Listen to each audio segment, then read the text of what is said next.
భక్తి.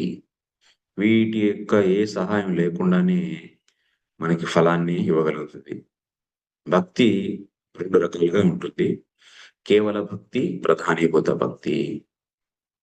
మొదటిది కేవల భక్తి. అంటే అది స్వయంగానే చాలా శక్తివంతమైనటువంటిది. కేవల భక్తి. ఎటువంటి కర్మ మరియు జ్ఞానాల యొక్క సహాయం లేనటువంటి తీసుకున్నటువంటి భక్తి అది. ఆ యొక్క భక్తి విశుద్ధమైనటువంటి భక్తి. కేవల భక్తిని కించిన భక్తి అని కూడా అంటారు. అనన్య భక్తి అని కూడా అంటారు. లేకుంటే శుద్ధ భక్తి అని కూడా అంటారు. అంటే కర్మ జ్ఞానాల యొక్క సహాయం ఏమీ తీసుకోకుండా చేయబడేటువంటి భక్తి ఏదైతే ఉందో దాన్ని శుద్ధ భక్తి అంటారు. మరి రెండవది ప్రధానీభూత భక్తి.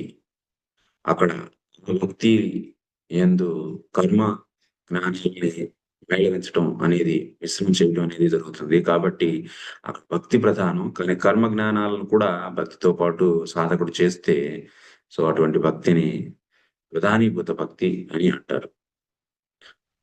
అయితే ఈ యొక్క ప్రధానీభూత భక్తి, కేవల భక్తి గురించి చెప్పుకుందాం ఈ యొక్క భగవద్గీతలో. అర్జునుడి యొక్క శోకం మరియు